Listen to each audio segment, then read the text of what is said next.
Good afternoon, everyone, and thank you for joining our JCU webinar series. My name is Stephen Boyle, and I'm the Dean of the College of Business Law and Governance here at JCU, and I will be moderating this webinar. But however, before we continue, I wish to acknowledge the Australian Aboriginal and Torres Strait Islander peoples as the first inhabitants of this country and pay my respects to the traditional owners and elders, past, present, and emerging, of the land on which we stand today. In the spirit of reconciliation, I also acknowledge the valuable contribution that Australian Aboriginal and Torres Strait Islander peoples continue to make to James Cook University and the broader community. Now, this webinar is the first in our 2021 series, where we invite our top researchers and academics to share their expertise with the local community outside of the lecture theatre. And in today's lunchtime webinar, you will hear from the JCU Conflict Management and Resolution team for a panel discussion on how conflict management skills, knowledge, and practice can contribute to tackling workplace challenges. So without further ado, I would like to introduce our facilitator today. Claire Holland is a senior lecturer and the director of the Conflict Management and Resolution program at James Cook University. Claire is recognised nationally and internationally as a conflict management expert. We also have Peter Raffles, Harvard Law School trained. Peter Raffles is one of Australia's leading practitioners and trainers in negotiation and workplace conflict. He is currently a postgraduate lecturer in negotiation and dispute resolution at the University of Technology, Sydney, and workplace conflict management at James Cook. He has accumulated over 15,000 hours of practical experience. And for over 30 years, Peter has been assisting government and agencies, both domestically and internationally. Businesses and individuals work through the tensions and uncertainty that precedes change to establish the structures and dialogue necessary to achieve transition. Peter provides situational analysis and conflict diagnosis to many workplaces and organisations through his company, Conflict Solutions. Our other presenter today is Tina Hoyer, who is a nationally accredited mediator and conflict management coach. Over the past 10 years, Tina has gained extensive experience in conflict management as an internal mediator and senior lawyer for the Australian Tax Office, and her role as a dispute resolution manager with the Australian Defence Force as part of her duties in the RAAF Specialist Reserves Legal. Tina is also a member of the mediator panel for the Queensland Civil and Administrative Appeals Tribunal and has completed a 2-year secondment with JCU's Conflict Management and Resolution postgraduate program, researching and publishing on workplace dispute system design. So now, without further ado, I will hand over to Claire. Thank you, Claire, and welcome. Thanks, Stephen. So thank you all for attending today. The topic of today's webinar is around tackling conflict in the workplace. And what can make conflict in the workplace such a complex issue is that we spend such a large portion of our time there, either at work or working within teams. And research actually suggests that sometimes we see and spend more time with our work colleagues than we do our family members or other friends. So when things aren't working well in the workplace, it can have a really large impact on us and the people around us. And something we're fond of saying in the Conflict Management Resolution program at JCU is that conflict is inevitable, but that's not necessarily a bad thing. It's going to happen. However, a lot of people have either a perception that conflict is negative or often experience conflict as a negative experience, but it doesn't have to be. It can be how you choose to view conflict and then how you choose to manage it that can make it either a negative or positive experience. So a lot of that can come down to understanding. So what factors influence conflict and can be contributing to conflict situations, and then making conscious choices about options to be able to resolve or effectively manage conflict. And in fact, we have a whole master's program at JCU that are dedicated to developing the skills and knowledge around thinking, acting, and intervening in conflict. So, Peter, I'll throw over to you. In your experience working with workplaces and individuals, what do you think are the top contributing factors to conflict in the workplace? Thanks, Claire. Yes, and thank you for the introduction. In addition to what was said there earlier, I've also been a tradesman and spent quite a bit of time on the workshop floor and worked a number of years in the sugar industry leading organisations through change. And more latterly as a service provider and as a lawyer, if I could put 2 points forward and say the best way to manage conflict is to prevent it in the first place. And if we go to that kind of an approach, then there's 2 words that I've worked out over a very long period of time to have foremost in our minds, is if we can remove uncertainty and inconsistency at the workplace, then we're going a long way to preventing conflict arising. But at a broader level, when we talk about workplace conflict, there's 2 words that come up there. The first one is the workplace. And the workplace is a very complex area, because we can have at the workplace an employer and employees, but we also deal with customers. We will deal with contractors. We may be dealing with volunteers. And understanding that relationship is pivotal to how we might go about managing differences at the workplace. And of course, the workplace, what is it? There was a time, go to work at 8 and come home at 5. But today, in COVID-19, a lot of people are working from home. They're online, as we are today. Lots more email that's going on. And so we say, well, when does the workplace begin and end?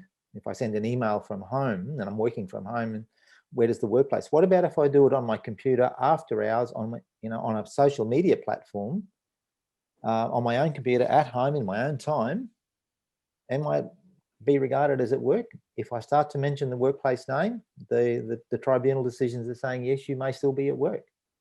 And so defining the boundaries is a pivotal point in managing workplace conflict. And of course, boundaries is a key part of diagnosis. We only understand the whole from the parts, but we only understand the parts from viewing the whole. And so when we look at any conflict, to understand the area that we're looking at and the boundaries. And so boundaries is a really key part of it. And then we get to the word conflict. What is it? If we have differences and we've got good process and good problem solving and good dialogue, where's the conflict? And so that starts to answer this question around conflict, if we have good process. If we think about contributing factors at the heart of your question, in no order of priority, because they're all interrelated, I have listed here 3 points to mention today. And the first one would be lack of awareness of workplace structures. In my experience as a mediator and an advisor, in over 80% of cases that I've dealt with, there will be some kind of structural component. And to give some illustration, 2 senior directors and managers of an organisation managing in an organisation in conflict. And yet when I get involved, what I find is that they're overlapping and making decisions involving each other's areas. And so the boundaries were not clear from the organisation. From another workplace point of view, and understanding the boundaries, including behavioural boundaries, an old school medical professional giving personal feedback to somebody in a team meeting. The laws around bullying and harassment and the guidelines around bullying and harassment have changed. And so being mindful of where the boundaries begin and end is the first one. Skills deficit, it would be a second one, that understanding poor communication skills, perception bias, poor decision-making, or decision-making that doesn't have the consensus of everybody, can all give rise to tension levels rising. And if the tension level rises, what happens? The grapevine starts to grow, the gossip tree. But the grapevine's not the problem. The problem's somewhere further back, and saying in our processes and our skills that we have, it's a very important part. And the third one would be culture.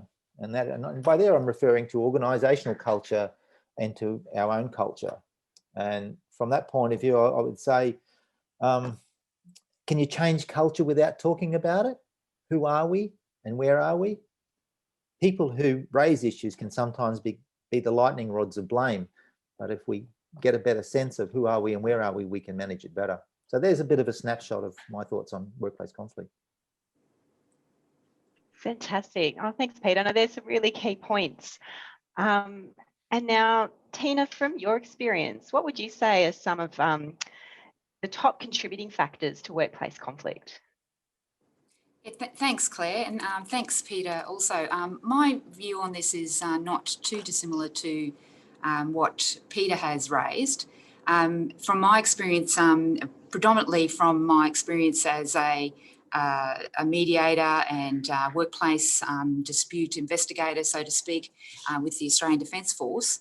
I deal with, when we talk about the workplace, I'm dealing with the Tri-Service, so it's Army, Navy, Air Force, but also the Department of Defence, so public servants, as well as contractors. And often when I become involved in having a look at a dispute, it often involves all of these. There will be the military, public service and contractors. And to make it even further complicated, there's the rank structure, there's different levels. It can be quite complex at times.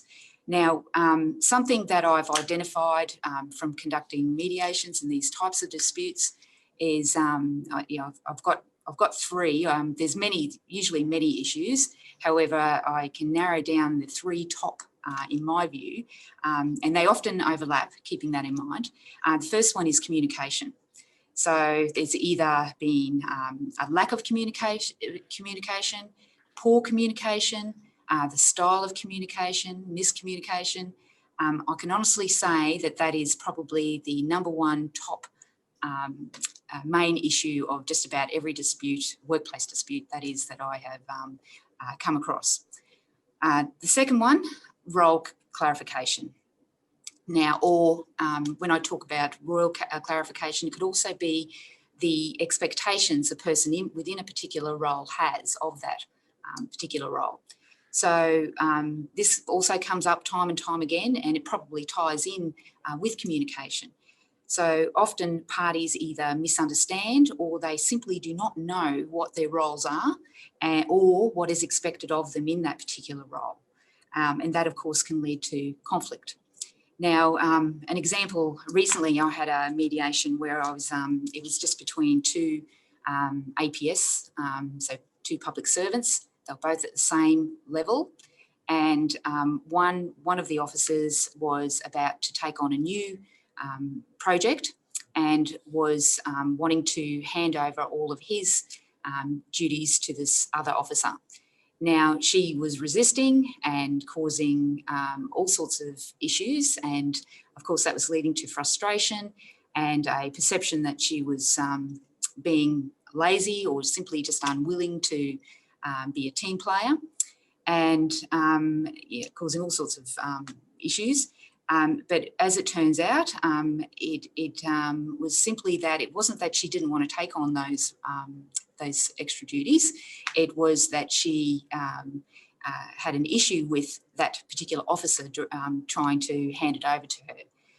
She felt that it wasn't his role to tell her what to do and how to do it, and but she was quite willing to take on those new jobs. And it was simply, what it boiled down to was probably a lack of communication, miscommunication from management. And once that was all came out on the table, got the parties talking and got management involved, they ended up being led to a good outcome. Now, another one that comes up time and time again is personality clashes. So we all know, we all come from different backgrounds and have had different life experiences. We also have lots of things going on inside our life that, others won't know of, stresses at home, etc., etc. And think of the iceberg. If you've ever attended any of Claire's sessions or had any studies in conflict management, you'll know of the iceberg metaphor. That is, if you think of an iceberg, what's above the surface is what you can see, and that represents basically what you can see, the way a person is behaving, their actions, etc. But underneath that iceberg, or below the surface, underneath the ice, the bottom of the iceberg, there's a whole lot more going on. Okay, and that can be your stresses that you're dealing with in your personal life. It can be your values, your just your background, everything about you, and that of course affects the way you behave and the way others see you, and it can lead to personality clashes. So those are my three top contributing factors to conflict that I've come across. So, yeah. Oh, thank you for sharing those. And yeah, there were, like you said, quite a few similarities between what you and Peter have both sort of highlighted as key things that can contribute to workplace conflict. So what I heard from there was some things around the awareness around structure, boundaries, which can lead to uncertainty, and the importance of role clarification and party expectations. And you both also highlighted that dialogue skills and communication skills can be quite key, as well as that awareness of your own and others' icebergs, Tina. And overall, the workplace culture and the systems that are in place to be able to deal with, as you know, we said at the beginning, when conflict does occur, as it inevitably will, what systems and structures are in place and what is the culture to be able to manage that? So with those observations in mind, Peter, what would be your top tips for tackling workplace conflict? Yeah, I guess I come back to Tina's metaphor in the iceberg, and it's very opposite. And so if what we see is the surface and above the surface, how do we get to see what's below the surface? How do we get to the core driver of what's at issue between various parties? And so my first advice would be to anyone, and I come back to Tina's point as well and saying the personality clash. And many cases I get a phone call and say, can I help? And so I've got a personality clash, but it's very seldom just a personality clash. There's something more. And so our inquiry then becomes, what is it? And so my first injunction would be listen to understand. Don't try to problem solve too early. And when we say listen and understand, we are trying to understand the driver of the conflict, and understanding is not the same as agreeing. I'll say that again. Understanding is not the same as agreeing. And empathy in understanding. And trying to understand what it's like for that person in that situation doesn't mean that we agree with everything, we just try to understand it. And empathy is not the same as sympathy. Similarly, empathy and honesty are not opposites. They are two different dimensions. In words of Cloke, empathy without honesty can be fuzzy and ineffectual, but honesty without empathy can become brutal and judgmental. And so we need to manage those couple of issues about, yes, we need to be honest, but we also need empathy and we need understanding. With a broad base of understanding, we can then begin the process of problem solving. Yep. Define the problem incorrectly.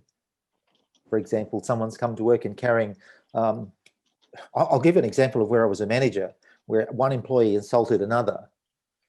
And the policy and procedure at that time was if somebody hit somebody else, they would dismissal.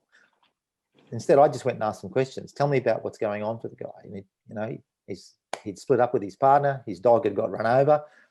I thought it was a G-up at first, but it actually happened. And then the guy was a mess. You go, right. So we had to take a whole different approach to it. And of course, then we've got our own internal conflicts then about, well, the policy said that. Policies are open to change. So, and there we go. But also in understanding, the one other injunction I'd add with that is update constantly. So dynamics change. To create an organisation that deals well with conflict, I would say your goal should be to create the learning organisation so that people are updating their knowledge, their skills. And if you create that culture of the learning organisations about how it deals with its differences, the rewards are considerable for the people and the bottom line. That's for me. That's great. Oh, no, thanks, Peter. No, some really key points, and particularly like you're saying, the importance of understanding what's going on for each of the parties or people involved in a conflict before deciding what a process or intervention might be most appropriate is a really key, I think, takeaway for people practicing in conflict management. Yeah, if I can just quickly, the diagram that's behind me is a Penrose triangle up there, and it looks like it's 2 3-dimensional, and it's a dynamic. And if we put people in there and the effect of them on one side, process on the other, and the issues at the bottom, if the issues aren't being resolved because the people are out of whack, we need to think about the process. And so it's a constant dynamic. And so our updating process needs to be perpetual, really. Yeah. Fantastic. Thanks, Peter.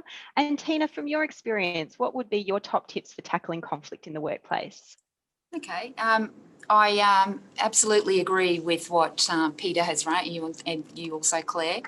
But my top tip, I think, is never ignore it. Okay.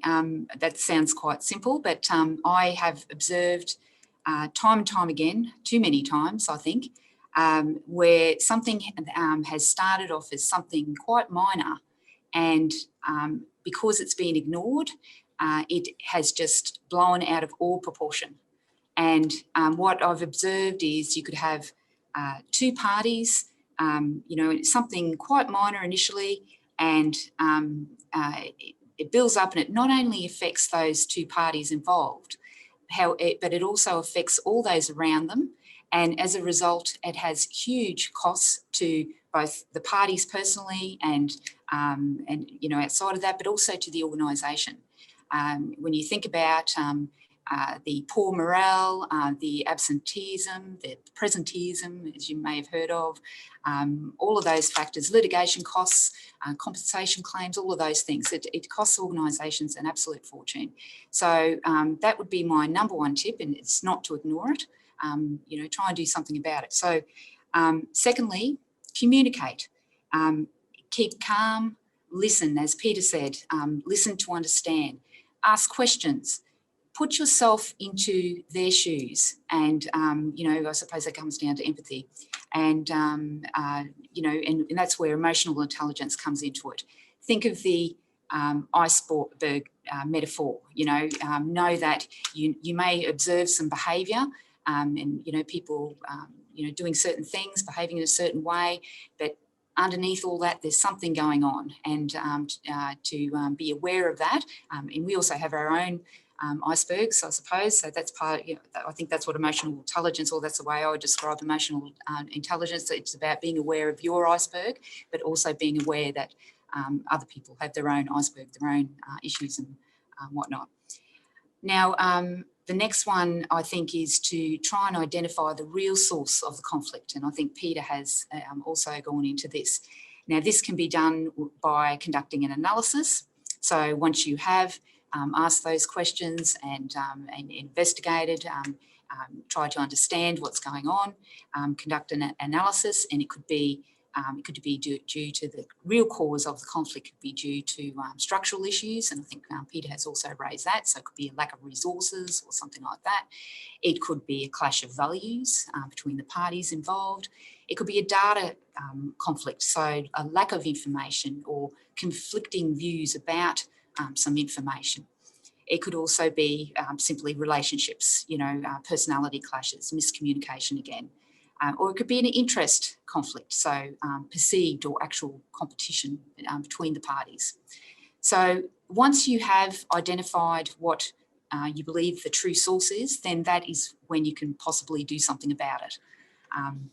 Now, the last tip I have is quite simple. If all else fails, seek some third-party assistance. Consider conflict coaching. It's a great way.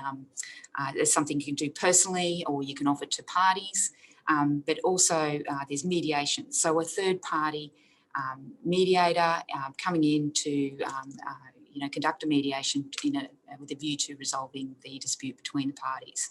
There's also things processes known as group facilitation, where you can have a third-party practitioner come in and deal with an entire group, large groups within the workplace. And that's where I suppose you have more serious issues going on. It's not just between two or three parties, as a whole workplace. So they're my top tips, Thanks, Tina. And actually, just picking up on one of those tips you mentioned around the conflict analysis, it's quite it's a specific skill set to be able to step back from a conflict and to look at that and to be able to make an assessment around, what are the underlying needs or maybe the underlying issues here or contributing factors that are happening with this conflict. And that's not necessarily an innate skill. So it is something that you can learn and develop. And as Peter mentioned, there's models that you can consider around, oh, well, what are the issues happening here? Who are the people involved? What are the processes that we have in place? And how are they all interrelating? And once you've done that conflict analysis, you can do it from your own perspective if you are a party in conflict, or for other people who are in conflict. But if you're the one party also doing it for the other party, what might their needs or their conflict analysis look like to the best of your knowledge? And again, with that iceberg, it's often amazing to consider how much information we don't necessarily know about the other party or what their needs or interests or contributing conflict factors might be. And once they're on the table, a lot of your tips and tricks both alluded to communication and skills and being able to interact with the other person. Sometimes one step tends to get completely overlooked, and that is the dialogue or asking the question, I have this conflict and I have these unmet needs or these things that I'm hoping can occur. Can you help me achieve this, or can we work it out so that I can have this met, rather than going straight into a intervention that's trying to manage conflict? Just asking the question, can this work? Yeah, what are your thoughts, Tina, around that sort of conflict analysis? Absolutely. Most conflict gets out of hand because, say, if I have an issue with somebody, I mean, maybe they're talking too loudly in the workplace or something like that. Now, you know, the best approach, in my view, is to actually go and have a talk to that person and say, oh, would you mind keeping your voice down, or, you know, or something, rather than disregarding that, going straight to your manager, complaining, and, you know, it can just take off and, you know, just get out of hand. So, yes, I think you should firstly focus on the most, I suppose, the most logical, common sense approach in dealing with an issue that you may have. And to me, that would be, first of all, raising it with the other party before it gets out of hand. I think you also did say, Tina, that if you don't have the confidence or maybe necessarily the skills to be able to do that yourself straight off the bat, it's also always a good idea to try and seek assistance to see if you can get some support. Absolutely, but you would hope that if you do go and seek some assistance, that that also doesn't get out of hand. That perhaps you can that manager or colleague can arrange for the two of you to have a conversation to try and keep things calm and to try and show that other person step into your shoes and see it from your point of view as well as their own. Thank you, Tina. And Peter, any final reflections from you? Yeah, just one that sort of overlays all of it, and that is, as what Tina and I both do, is one of the things that we try to be aware of is tension level, and to take tension away from the conflict and just see it for what it is and say, where is the, and ask yourself a question. If you are at a workplace, a manager, supervisor, just stop and ask yourself the question, where do you think the tension level is right now? Between, if there's a couple of people who are not getting on with each other, the tension level's too high, then you've got to make an intervention to bring it down to a level where there can be dialogue. If both are in denial and not saying anything, then the tension level's too low. And so somewhere the process should allow for dialogue to happen and for understanding to occur, and then for resolution to be able to follow. So I'd say as a final tip is, in thinking about workplace conflict or any conflict, stand back and try and get an assessment of where the tension level is, because you need then to make some decisions about how to manage that. Oh, thank you both. They're just some great practical tips and considerations for tackling workplace conflict. And if anyone who's attending is interested in any further professional development or even potentially studying with the JCU Conflict Management and Resolution Program, please don't hesitate to contact me. So we run subjects and training that are taught by experts in the field, like our panel today, and we have a variety of skills-based subjects like negotiation, mediation, facilitation and coaching, as well as context-based subjects like conflict analysis, workplace, cross-cultural, and managing enduring conflict. So the event's email address is being displayed, and you can email any questions or comments or arrange a time to speak to me through that email address. So thank you all for your attendance here today, and I'll hand back to you, Stephen. Okay, thanks, Claire, and thank you very much to Peter and Tina as well for a wonderful presentation and some great information and tips and things and insights into the world of conflict in the workplace. And thank you to all of you in the audience as well for taking the time to join us. We would really appreciate your feedback so that we can continue to develop interesting and engaging webinars throughout the year ahead of us. And so if you won't mind spending a couple of minutes to complete our feedback survey, that would be fantastic. So a link will appear once the webinar concludes, and you should be able to copy that link and then be able to fill in the survey for us. That would be fantastic. Also, this webinar has been recorded and will be uploaded onto the JCU website. So make sure you do visit the JCU webinar series page, and you can see that that's there, jcu.edu.au/webinars, and you'll be able to find recordings of all of our previous webinars as well. So if you're interested, you'll be able to look at those different ones. And also, if you want to pass on about this one to other people, they can also be able to look at that. So thank you once again, and have a great day for the rest of today. And thank you again to Peter, Claire, and Tina. And thank you to everyone behind the scenes as well to help make this first of 2021 webinar series up and running and of great success. So thank you once and all.